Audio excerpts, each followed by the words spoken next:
All right, we are now in MC Hammer on a trip, and we are we're gonna explain now. We are on a trip in Finnmark, which is the northmost county region in Norway, and with me I have Ole from Fortum. So you can just introduce yourself with the title and everything. Yeah. My name is Ole Hempel. I work at Fortum Charge and Drive.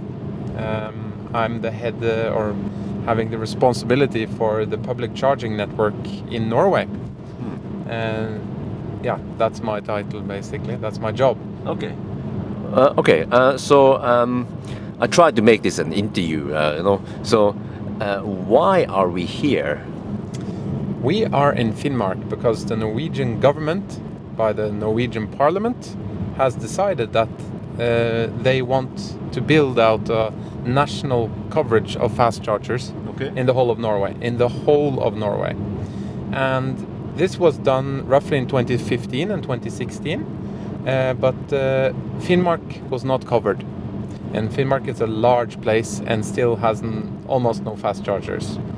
So they've come back around and want us to give it another shot to see if we can build it this time, because in 2016 we were not willing to build it, and now we are willing to build it. And so can you explain? So Enova, they have some kind of what we call it. What is Enova and how they are related here? So Enova is a state governmental body. They're directly under the Department or Ministry of Climate and Environment, and their main mission is to use subsidy money on all things to reduce all types of businesses and sectors to reduce emissions. So they are the Norwegian government's main tool to reduce the emissions of Norway. And Enova is quite involved in the build-out of the national network of national coverage of fast chargers in Norway because they use subsidy. So they have tenders for subsidies. You can bid a certain subsidy, and if you bid the lowest subsidy in value, according to their requirements, minimum requirements of a charging, what kind of charging, how many chargers, and so forth. You win that subsidy, and then you have to build it and run it for a certain amount of years.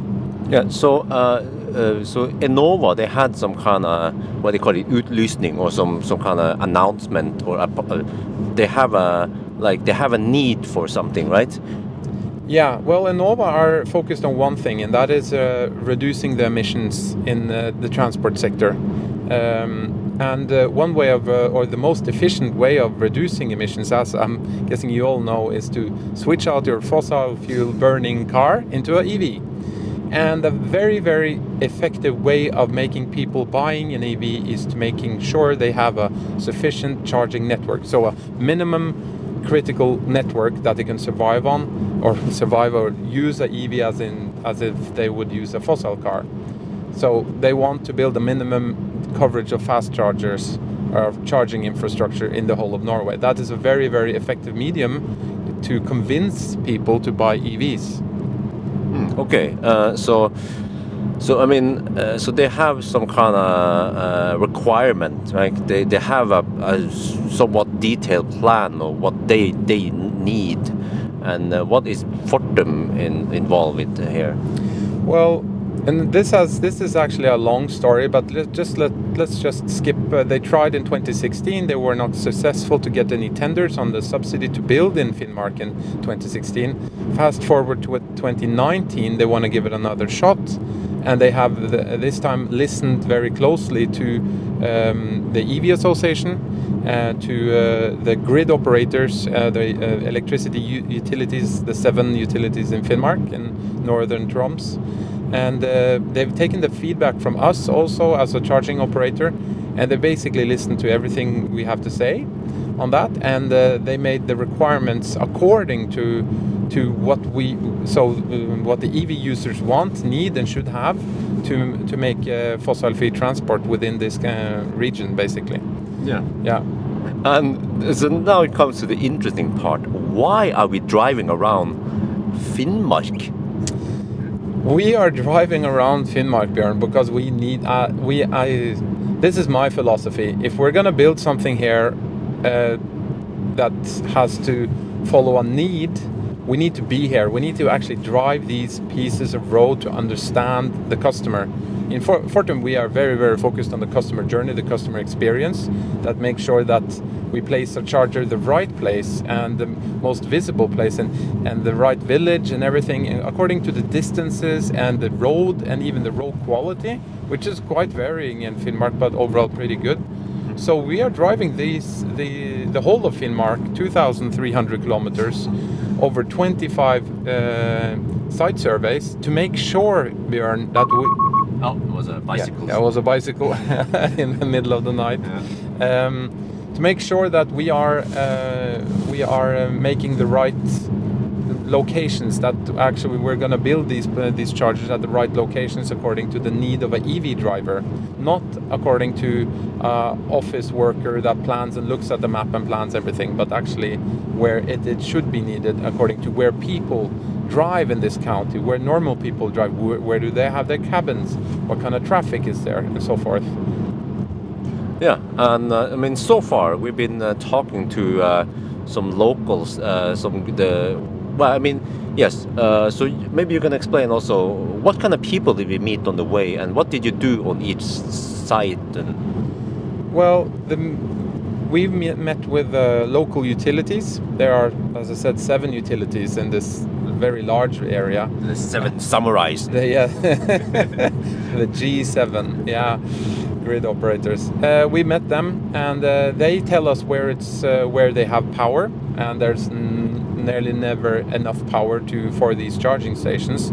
So they always tell us where it's easy for them to put up a transformer, and they know these local places like Berlevåg and Båtsfjord and Varangerbotn. They know these local places, and they know who owns the real estate, and they know where the normal traffic is in these small towns. So it's like a local guide, basically, telling us that they don't really know EVs, but they're very eager to make a change, and they listen to us also. And that we're saying that I don't think that this placement of a charger would be optimum because you cannot see it, it's too far away from the road, it might be hidden or something. But they understand this, but they kind of give us our input on the specific placement of the chargers, also with regards to the grid, how the grid, if there are any issues with the grid, basically, and how fast they can build it, and maybe there's some technical issues with building that are actually also that might be taken into consideration. Yeah, and also another thing, maybe you guys wondering, you're watching here. So, what kind of charging site infrastructure, what kind of charging speed are we talking about here? Yeah, well, Enova has made that quite clear. The minimum requirement for these 25 sites. They've divided them into 3 packages that you can bid on 3 different tenders, basically. But let's just look at them all together in one big pot. There's 25 sites. 17 out of those 25 sites will have a requirement of one 150 kilowatt charger, and one 50 kilowatt charger, and a double AC 22 kilowatt charger. So that's 17 out of 25. The rest of those 8 out of 25 will only have a requirement of 2 times 50 and 2 times 22. So that is really impressive shit. So my next concern is, Finnmark is not a very crowded place. So I can imagine if you have this very expensive the hypercharger, whatever we use, how are you gonna make money here?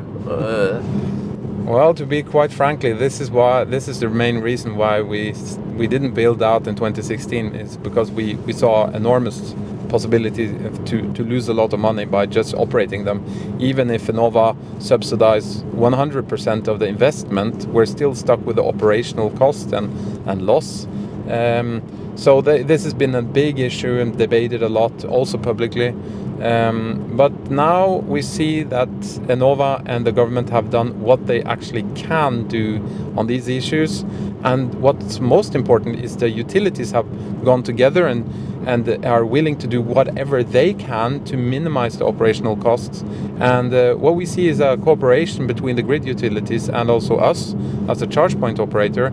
And if we work together on a very tight cooperation, we can utilize their local presence and their know-how to minimize those operational costs. So we're basically hoping that we will break even here. So it's not going to be a gold mine, definitely not. We are doing this to make a difference for the society of Finnmark and for this region of Norway. And as the largest charge point operator in Norway, we feel we have a social responsibility for making green choices available also here with regards to transport.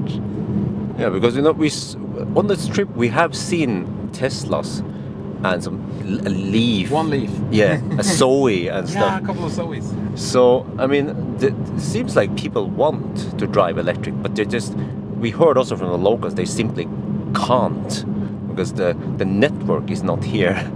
So, how fast do you think we can get this fast charging network up? Well, our experience is when we build fast chargers anywhere in Norway, 95% of the time between we take a decision to build it until we actually commission the chargers is waiting on the grid operator to put a transformer in and dig and put the cables there.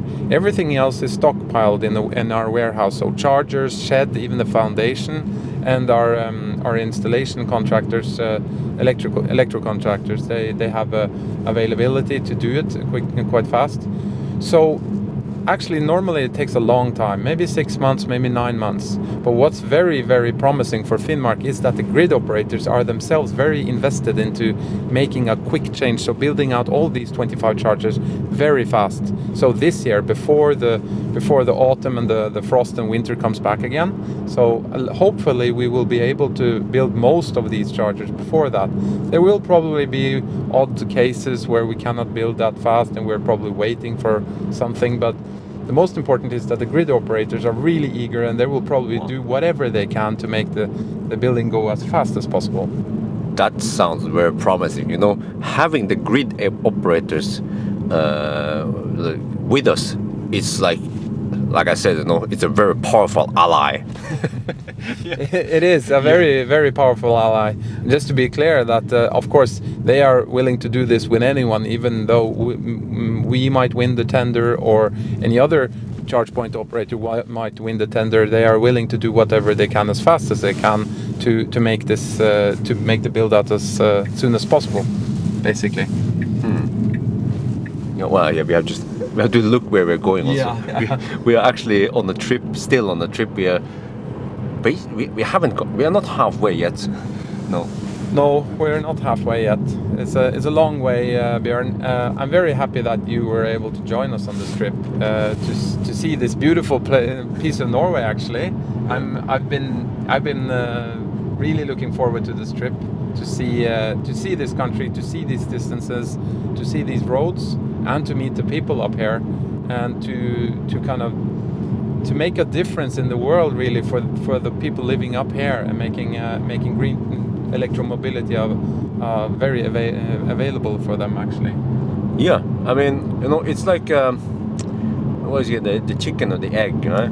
Because people up here, they don't want to drive electric because there is no infrastructure, and then you have charging operators. They don't want to invest here because there's no one using EV. So someone has to take the first step. So basically, you guys are taking the first step. Then. We are taking the first step, yeah. So we're breaking that chain and making the change, actually. So let's just build this thing, get it out and get it in the ground, get it up and operational. And see, let's hope, and it's not a hoping, we actually know that if there is a charging network, a really good charging network, people will buy EVs, because that's a good point also. In Finnmark, that's the part of Norway, the population, segment of the population in Norway that uses the largest part of its salary on fossil fuels. because they drive so long distances and very cold, so high mile or liters per kilometer and consumption, and their average wages are not that high as in southern Norway. So they have actually the most to gain from switching from fossil fuels to renewable energy sources in transport. Interesting. Yeah.